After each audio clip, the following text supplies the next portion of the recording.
فرزند زہرا یہ حالات برے ہیں۔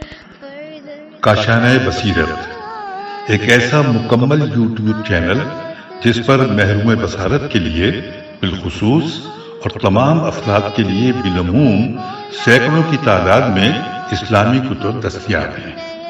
لہذا گزارش ہے کہ آپ اپنی ذمہ داری نبھاتے ہوئے کاشانہ بصیرت کو سبسکرائب کرنے کے ساتھ ساتھ بیل آئیکن کو پریس کیجیے تاکہ آپ علم کے حصول کے ساتھ ساتھ مذہب اہل بیت کی اشاعت میں بھی اہم کردار ادا کرتے رہیں۔ کاشانہ بصیرت۔ فرزند زہرا یہ حالات برے ہیں۔ مقتل دربندی کاشانہ بصیرت کی جانب سے اس کتاب کا 11واں حصہ آج ہم پڑھ رہے ہیں۔ فصل 4 کیفیت شہادت امام حسین علیہ السلام جاری ہے۔ آج ہم صفحہ نمبر 162 سے پڑھنا شروع کریں گے۔ نوکے نیزہ پر سوار سر۔ جب شمر ملعون نے اس نیزے کو اٹھایا جس پر مظلوم کربلا علیہ السلام کا سر سوار تھا تو اس ملعون کے بدن سے طاقت ختم ہو گئی۔ اس نے دیکھا ایک جگہ بہت بڑا پتھر پڑا ہوا ہے۔ اس نے آپ کے مقدس سر کو اس پتھر پر رکھا۔ یہ مقام آپ کے حرم مطہر کے دروازوں میں سے ایک کے پاس باب الصدر کے نام سے مشہور ہے۔ رسم یہ ہے کہ جو شخص بھی اس دروازے سے نکلے یا داخل ہو وہ باقاعدہ کھڑے ہو کر آپ کے صحن مقدس میں آداب و سلام بجا لاتا ہے اور سید الشہداء علیہ السلام کو باقاعدہ سلام کرتا ہے۔ اس جگہ ایک چھوٹا سا کمرہ بنا ہوا ہے جو غالباً مقفل اور بند رہتا ہے۔ اس کمرے کے دروازے پر ایک کتبہ لگا ہوا ہے جس پر تحریر ہے ھذا مسقط راس الحسین۔ بظاہر یہ کتبہ قدیم زمانے سے نصب شدہ ہے۔ اس مقام پر عجیب و غریب آثار جیسے گریہ زاری، نالہ، فریاد، آہوں اور بینوں کی آوازیں بھی سنائی دیتی ہیں۔ بعض قابل اطمینان افراد اور حرم مطہر کے مجاورین نے میرے سامنے بڑی تفصیل کے ساتھ خلاف عقل و عادت واقعات بیان کیے ہیں۔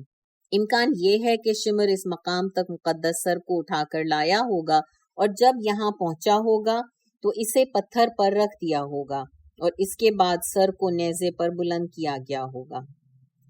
اے شیعان علی علیہ السلام، اے محبان حسین علیہ السلام، اے اہل یقین اور ایمان، جب شہادت حضرت امام حسین علیہ السلام ہو گئی تو امام زین العابدین علیہ السلام جو اپنے بابا کے حقیقی وارث اور جانشین تھے، ان پر بیماری کی شدت کے سبب سے غشی کی کیفیت طاری ہو جایا کرتی تھی، مگر جب انہوں نے تکبیر کی صدا سنی تو اٹھ کھڑے ہوئے۔ مخدرات عصمت اور بچے آپ کے پاس پہنچے، حتیٰ کہ بی بی زینب صلوات اللہ علیہا جن کے متعلق مشہور روایات ملتی ہیں، وقت شہادت حسین امام زین العابدین علیہ السلام کے پاس تھیں، وہ بھی اس وقت امام سجاد علیہ السلام کے پاس پہنچیں۔ اہل حرم نے اس تکبیر اور لشکر کے شور کے متعلق سوال کیا۔ امام نے فرمایا، اے پھوپھی ذرا خیمے کا پردہ ہٹائیں۔ جب پردہ ہٹایا گیا تو آپ نے نگاہ کی اور فرمایا، اے اہل بیت رسول، اپنی چادریں پہن لو، اپنی کمریں باندھ لو اور اسیری کے لیے تیار ہو جاؤ، کیونکہ میرے بابا شہید ہو چکے ہیں، ان کا سر نوکے نیزہ پر بلند کر دیا گیا ہے۔ جب شہادت ہو گئی تو خلاف عادت اور عقل و آثار پے در پے ظاہر ہونے لگے، جیسے عظیم زلزلے کا آنا۔ اس کی اتنی شدت تھی کہ لگتا تھا کہ زمین سرنگوں ہو جائے گی۔ آفتاب ہل کر رہ گیا، ستاروں نے خون برسایا، پتھروں کی بارش ہوئی، زمین سرخ ہو گئی، شدید طوفان اور آندھیاں چلنے لگیں، ہر طرف تاریکی، وحشت اور خوف و ہراس کا دورہ تھا۔ اس دوران میں گریہ کرتا ہوا نڈھال حالت میں ذوالجناح آیا، گویا اپنی زبان بے زبانی سے کہہ رہا تھا، میں اس امت کی خداوند متعال کی بارگاہ میں شکایت کروں گا جس نے نبی کی بیٹی کے لخت جگر کو قتل کر دیا۔ یہاں گویا کہ گنجائش نہیں بلکہ ذوالجناح نے واقعی انسانی آواز میں یہ کہا ہوگا۔ ایسے خارق العادہ و عقل امور اور آثار کی تعداد اتنی زیادہ ہے کہ جن کو شمار ہی نہیں کیا جا سکتا۔ ہم مناسب مقام پر اس کے بارے میں بحث کریں گے۔ آپ کے بے ہوش ہونے کا راز۔ جیسا کہ ہم عرض کر چکے ہیں، پشت ذوالجناح سے عرض کربلا پر آنے کے بعد سید الشہداء علیہ السلام پر دوبارہ غشی کی سی کیفیت طاری ہوئی۔ عجیب بات یہ ہے کہ لشکر کفار، جسے آپ کے قتل کی بہت جلدی تھی، اس دوران وہ آپ کے نزدیک بھی نہیں بھٹکے، باوجود اس کے کہ یہ وقت قتل امام کا بڑا آسان موقع تھا۔ اس مطلب کی توضیح اور اصرار بیان کرتے ہوئے ہم کہیں گے، خلیفۃ اللہ، ولی مطلق، حجت کبریٰ، پروردگار کے پاس وہ ولایت مطلقہ تھی جو انبیاء اور ان کے اوصیاء کا خاصہ ہے۔ آپ ان سب کے تمام کمالات کے وارث تھے۔ اس ولایت مطلقہ پر بے شمار آثار مترتب ہوتے ہیں، جن میں سے ایک خاصہ یہ ہے، صاحب خلافت و ولایت تمام عوالم امکان کے لیے ایک قطب نما کی حیثیت رکھتا ہے اور قلب کے مانند تمام موجودات میں رہتا ہے۔ بس اس قاعدے کی روح سے غشی اور بے ہوشی کی کیفیت کے دوران میں امام مبین ٹھہر گئے تاکہ عرش سے فرش تک جہاں جہاں آپ کی تلاش جاری تھی وہ سب رک جائیں اور وہ تمام ارواح جنہیں پروردگار کا قرب حاصل ہے وہ منتشر ہو جائیں۔ صرف مقربین جیسے روح مقدس حضرت محمد مصطفیٰ صلی اللہ علیہ وآلہ وسلم، علی مرتضیٰ علیہ السلام اور امام حسن مجتبیٰ علیہ السلام وغیرہ رہ جائیں۔ اب عالم امکان کے اندر جتنے موانع تھے وہ سب دور ہو چکے تھے۔ اس سلسلہ موجودات کے انہدام اور نابودی کا ارادہ پروردگار نے ازل سے کر رکھا تھا۔ عین اسی لمحے خدا کا ارادہ اضطراب و تزلزل کے سامنے رکاوٹ بن گیا۔ بے حس و حرکت ہونا تمام موجودات کے لیے نہیں ہے، یعنی جب سید الشہداء علیہ السلام پر غشی کی کیفیت طاری تھی تب موجودات عالم اور ساری مخلوق بھی جامد اور بے حرکت ہو چکی تھی، اس لیے کہ عوالم امکان میں حرکت و اضطراب خلیفہ خدا اور جانشین پیغمبر کے بغیر ممکن نہیں ہوتا۔ اس وقت خلافت مطلقہ اور ولایت نامہ حضرت امام زین العابدین علیہ السلام کو منتقل نہیں ہوئی تھی۔ ابھی تک سید سجاد نے اس مقام امامت کی خلعت زیب تن نہیں فرمائی تھی اور تاج ولایت مطلقہ آپ کے سر پر نہیں سجا تھا۔ اس محکم و ملکوتی ظریف قاعدے سے استفادہ ہوتا ہے کہ سید الشہداء علیہ السلام کی غشی اور بے ہوشی کے دوران میں چاہے یہ 3 گھنٹے پر مشتمل تھی یا 6 گھنٹے پر، جبکہ مؤلف کا نظریہ دوسری شق ہے۔ لشکر کفار اور یزید کے منحوس اعضاء و جوارے نے کام کرنا چھوڑ دیا تھا، یعنی ان کے منحوس اعضاء و جوارے نے ان کی ارواح خبیثہ کی اطاعت کرنے سے انکار کر دیا تھا، اس لیے کہ ان پر بھی جمود و حیرت کی سی کیفیت طاری تھی۔ وہ اپنے اعضاء و جوارے کو حکم دینے کی قدرت ہی نہیں رکھتے تھے۔ یہ حجت خدا کے مقامات میں سے ایک عظیم مقام ہے۔ سید الشہداء علیہ السلام کے تبسم کا فلسفہ۔ راز اول، جب شمر ملعون سید الشہداء علیہ السلام کے سینہ اقدس پر سوار ہوا اور محاسن مبارک کو اپنے نجس ہاتھ سے پکڑا کہ آپ کو شہید کرے، تو وہ کافر یہ سوچ رہا تھا کہ شاید اب مظلوم کربلا علیہ السلام نہایت مجبور، بے بس اور لاچار ہو چکے ہیں اور آپ شدید غم زدہ اور محزون ہوں گے۔ شمر لشکر کفار و منافقین کے ہاں اپنا مرتبہ بہت عظیم اور بلند خیال کر رہا تھا۔ وہ اقرار کر رہا تھا باوجود اس کے کہ امام علیہ السلام بلند درجات پر فائز تھے، انبیاء، اوصیاء اور تمام اہل ایمان و یقین کے وارث تھے اور خدا کے نزدیک عظیم مراتب پر فائز تھے۔ صد حیف کہ امام کا مقابلہ شمر ملعون کر رہا تھا۔ وہ اپنے خبیث نفس کو خدا کا دشمن خیال کر رہا تھا، تبھی تو آپ پر غلبہ حاصل کر کے شکست دینا چاہتا تھا۔ سید الشہداء علیہ السلام اپنے تبسم کے ذریعے اسے سمجھانا چاہتے تھے کہ میری اس کیفیت اور حالت کا ادراک صرف ذات خدا کو ہے، اس ذات کے علاوہ کوئی آگاہ نہیں ہے، چونکہ مقام صبر اور رضا اور تسلیم میں آپ کا مطلوب و معشوق حق تعالی ہی تھا۔ تبھی تو شہادت کے مقام تک پہنچنے کو امام سرور اور انبساط اور فرحت و خوشنودی کا ذریعہ سمجھ رہے تھے۔ چونکہ شہادت کا حسین اور عظیم ثمر مقام رضا و تسلیم پر فائز ہونا ہے۔ البتہ اس کے علاوہ بھی بہت سے فوائد ہیں، جن میں من جملہ محبان اہل بیت کو دوزخ کے عذاب سے نجات دینا بھی شامل ہے اور دشمنان آل محمد کو جہنم بھیجنا ہے۔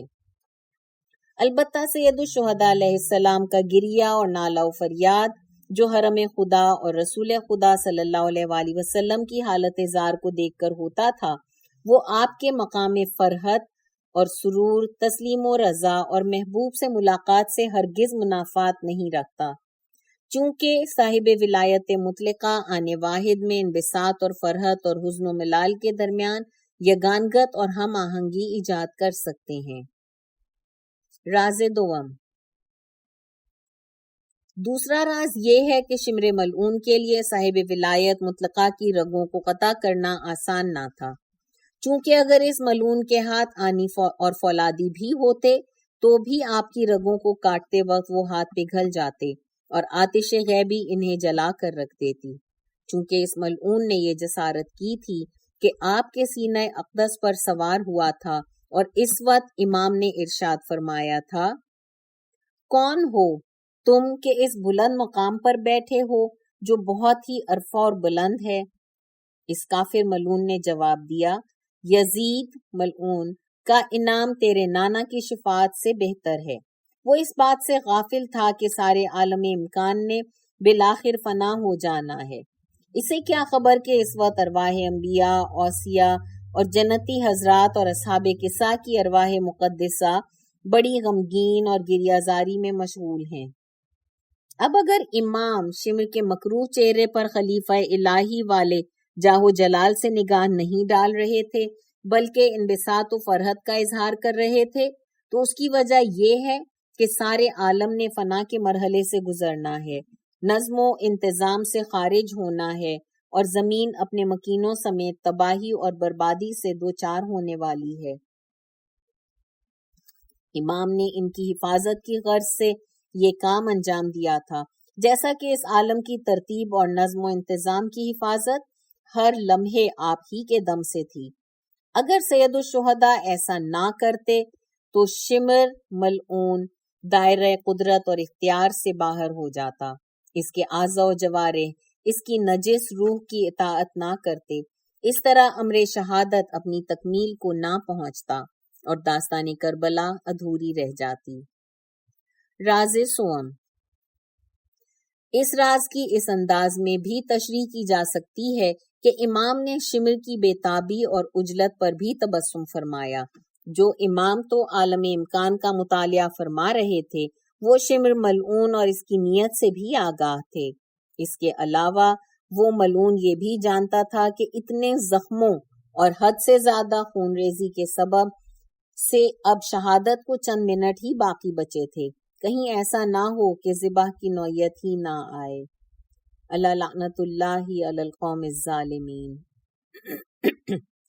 صفحہ نمبر 167 167 پہ فصل چہارم کا یہ حصہ مکمل ہوتا ہے۔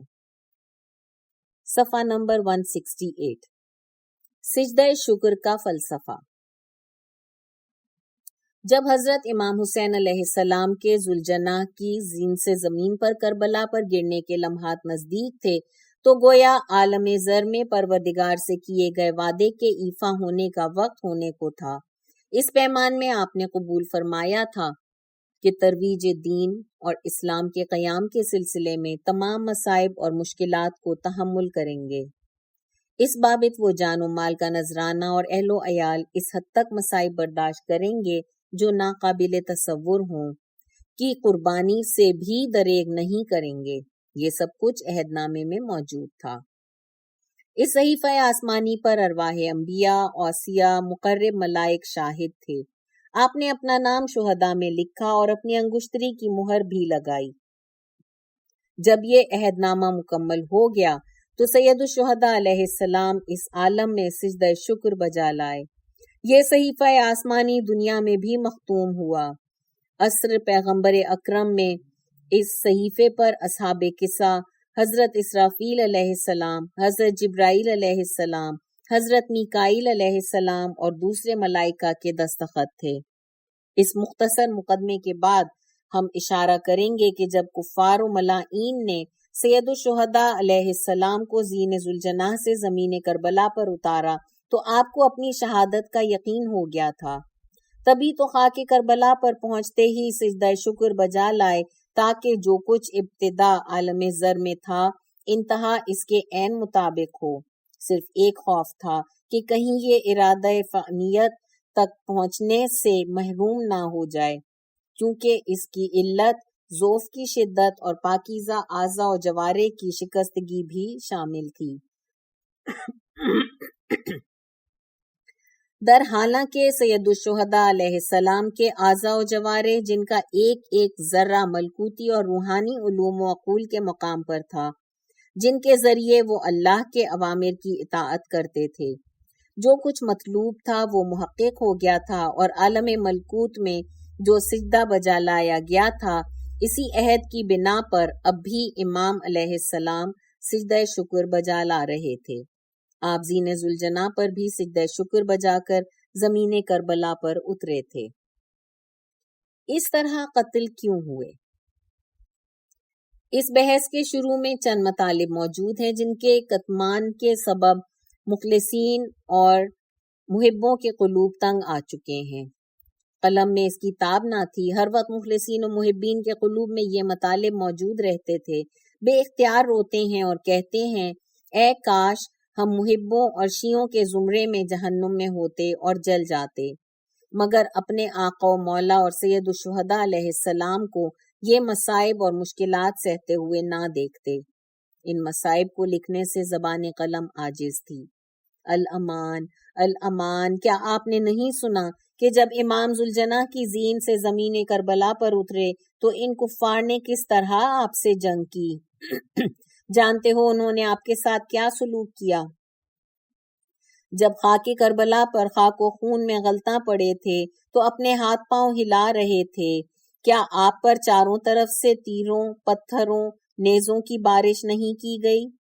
یہ برا سلوک اس فوج کی طرف سے تھا جو ابن سعد کی فوجی چھاؤنی میں موجود تھی۔ لشکری جوک در جوک آتے اور آپ پر ظلم کرتے جاتے۔ ہائے مصیبت! پھر آپ کے بدن اطہر کو گھوڑوں کے ذریعے پامال کیا گیا۔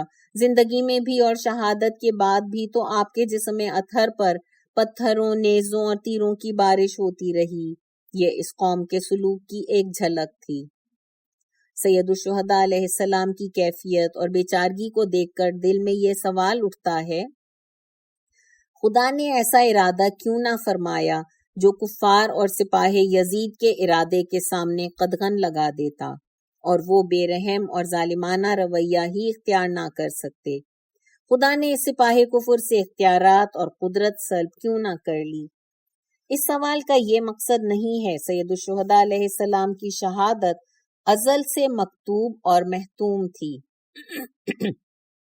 واقعی نہ ہوتی، بلکہ اس سوال کا مقصد یہ ہے کہ خداوند کریم اس بات پر قادر تھا اس قسم کا بے رحمانہ سلوک نہ ہوتا، چونکہ جن و انس میں ازل سے ابد تک کوئی اس طرح قتل ہوا ہے نہ ہوگا۔ خداوند کریم بھی تو ان دلوں میں رقت اور نرمی ڈال سکتے تھے۔ ان کے دلوں میں جو کچھ ہے اس کے بجائے وہ کچھ ہوتا ہے جو نہیں ہے۔ اس اشکال اور سوال کو بیان کرنے کا مقصد یہ ہے کہ سب کو سمجھایا جائے کہ یہ سوال محبوں کے دلوں میں تب عود کر آتا ہے جب وہ جواب سے بلا خبر ہو جاتے ہیں۔ بعض بزرگوں اور دوستوں نے بندہ ناچیز سے بھی یہ سوال کیا ہے اور اپنا اظہار خیال کیا ہے۔ اس سوال سے ہمارا جگر پارا پارا ہو جائے گا۔ ان کی خواہش ہے کہ اس کی گرہ کشائی کی جائے اور اس کا کافی اور شافی جواب دیا جائے۔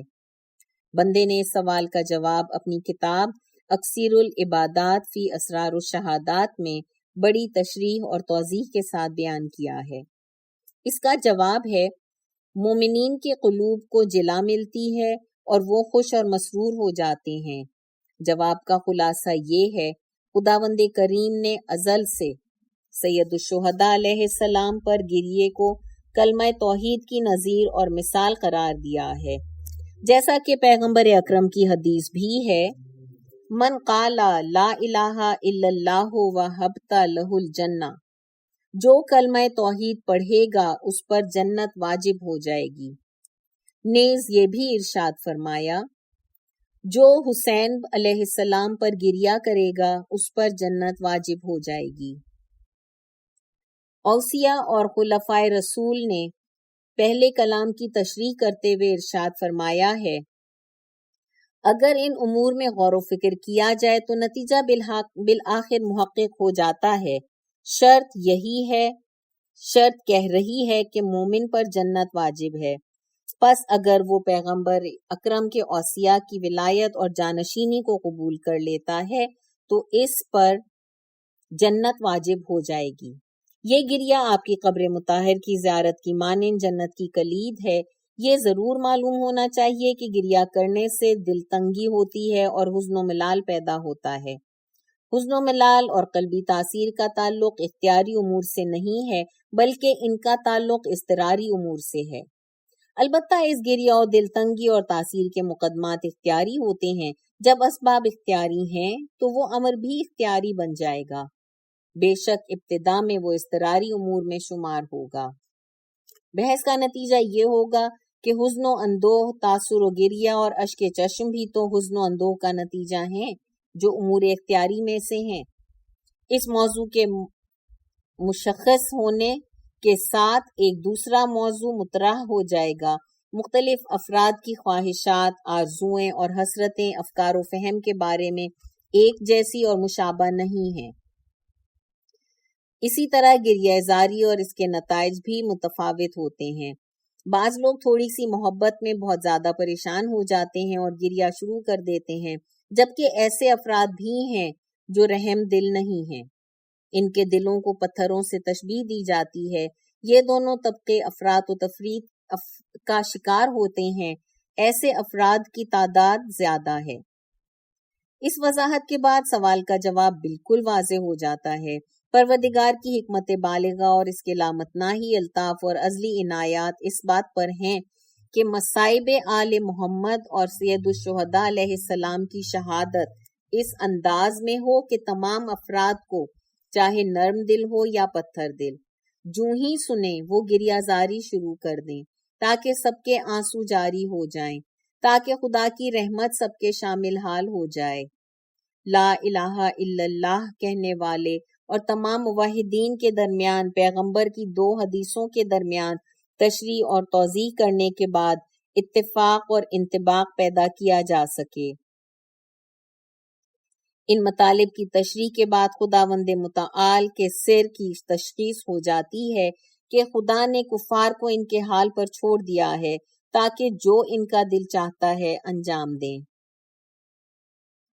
دوسرا راز یہ ہے، پروردگار عالم چاہتا ہے کہ محمد والے محمد کے صبر و شکیبائی کے مراتب اور درجات انبیاء، اوصیاء اور ملائکہ پر ظاہر ہو سکیں، تاکہ ان کی فضیلت اور برتری تمام انبیاء، اوصیاء اور ملائکہ پر واضح ہو سکے۔ دوسری، یہ خداوند کریم کی حکمت بالغہ کے اسرار میں سے ایک سر ہے، بالخصوص جب ملائکہ اور انبیاء اور جن و انس سے حضرت محمد مصطفیٰ صلی اللہ علیہ وآلہ وسلم کی نبوت اور حضرت علی علیہ السلام کی ولایت کا عہد لیا گیا۔ فصل 4 یہاں پر مکمل ہوتی ہے۔ صفحہ نمبر 172 پہ ہم نے یہ عنوان مکمل کیا۔ صفحہ نمبر 173 فصل 5 لاشے شبیر کا لٹنا۔ پیکر سید الشہداء علیہ السلام کا لٹنا۔ مظلوم کربلا علیہ السلام کی شہادت کے بعد اسحاق خضر ملعون نے آپ کا پیراہن لوٹا۔ جب اسے پہنا تو وہ برس کے مرض کا شکار ہو گیا اور اس کے جسم سے سارے بال جھڑ گئے۔ اس پیراہن مقدس میں تلواروں، نیزوں اور تیروں کے 120 کے قریب چھید لگے ہوئے تھے۔ بحر بن کعب تمیمی لعنتی نے آپ کی شلوار لوٹی، وہ زمین گیر ہو گیا۔ اخنس خضر لعنتی نے امامہ لوٹا۔ بعض کے بقول جابر بن یزید ازدی نے لوٹا۔ جب اسے سر پر پہنا تو دیوانہ ہو گیا۔ اور برنس ایک لمبی ٹوپی جو صدر اسلام سے پہنی جاتی تھی مالک بن یزید کندی لعنتی نے لوٹی۔ جب واقع کربلا کے بعد یہ ملعون اپنے گھر پہنچا اور اس ٹوپی سے خون صاف کرنے کی نوبت آئی تو اس کی بیوی نے کہا، تم فرزند رسول کی برنس لوٹ کر میرے گھر لے آؤ، گھر سے نکل جاؤ، اب کبھی ادھر مت آنا، خدا تمہاری قبر کو آگ سے بھر دے۔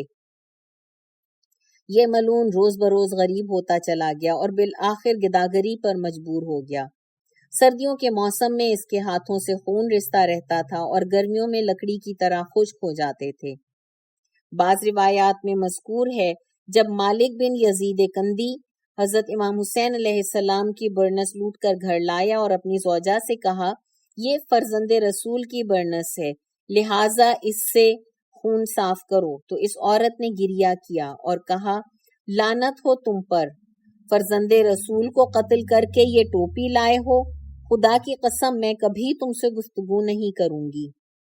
مالک نے ہاتھ بلند کیا تاکہ اپنی بیوی کو مار سکے، اس کی بیوی آگے سے ہٹ گئی اور اس کا ہاتھ ایک میخ سے جا ٹکرایا اور وہیں سے کٹ گیا۔ مالک آئے دن غریب ہوتا چلا گیا حتیٰ کہ گداگری کرنے لگا۔ اس کے بعد واصل جہنم ہوا۔ اسود بن خالد لعنتی نے نالین مبارک لوٹی، قیس بن اشس لعنتی نے قطیفہ لوٹا، ابن سعد لعنتی نے زرہ لوٹی۔ توابین کے قیام کے بعد یہ زرہ مختار رضی اللہ عنہ نے ابن سعد کے قاتل کو بخش دی۔ آپ کی شمشیر کے متعلق بعض نے لکھا، جمی ابن خلق اودی، اور بعض روایات میں ہے کہ اسود بن حنزلہ تمیمی، اور بعض روایات میں ہے کہ نحشلی نے اٹھائی۔ البتہ یہ بھی ملتا ہے کہ وہ بالآخر حبیب بن حزیل تک جا پہنچی۔ یہ واضح رہے کہ وہ تلوار ذوالفقار نہیں تھی جیسا کہ مختار کے پاس لائی گئی۔ زرہ داؤدی نہ تھی، چونکہ زرہ داؤدی اور ذوالفقار امامت و نبوت کی میراث تھیں جو پیغمبر کے اوصیاء کے علاوہ کسی دوسرے تک نہیں پہنچ سکتی، چونکہ دوسروں کے اندر ان کی حفاظت کی طاقت اور توانائی نہیں ہے۔ البتہ ایک اور بات کہ سید الشہداء علیہ السلام کی شلوار کا لٹنا بھی محال ہے، چونکہ خلیفہ خدا کی ستر پوشی ہر حالت میں ضروری ہوتی ہے، اور جو کچھ صاحب کتاب تبر المذاب نے کہا ہے کہ سید الشہداء کا سارا لباس لوٹ لیا گیا حتیٰ کہ پردہ بھی، یہ غلط اور 100% غلط ہے۔ مذہب شیعہ کے عقائد حقہ اس کی تائید نہیں کرتے ہیں۔ آپ کی انگشتری بجدال بن سلیم نے لوٹی، البتہ کیوں اور کس طرح؟ کیسے تحریر کروں؟ میرا دل بیٹھا جا رہا ہے۔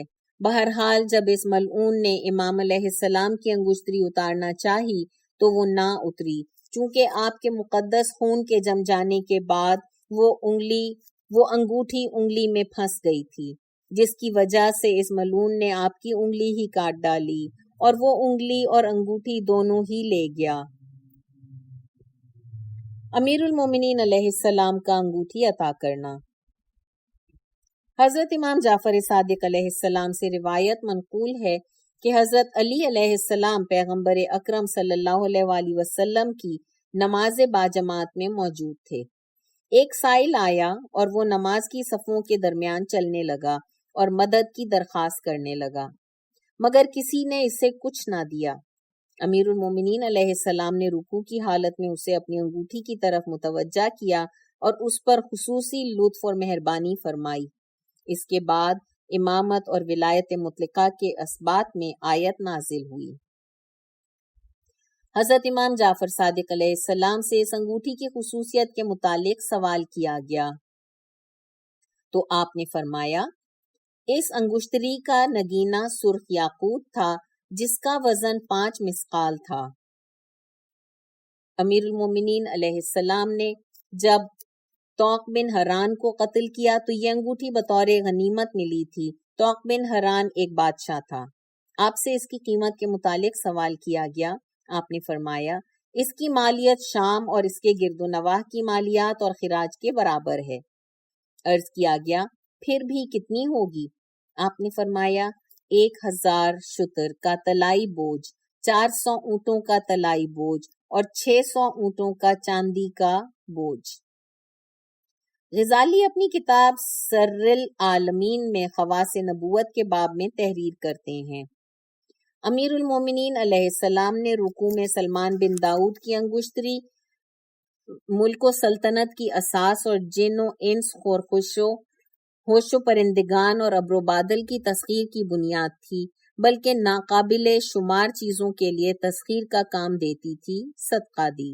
اس کے بعد امیر المؤمنین علیہ السلام کی شان میں آیت امامت اور ولایت مطلقہ انما ولیکم اللہ و رسول نازل ہوئی۔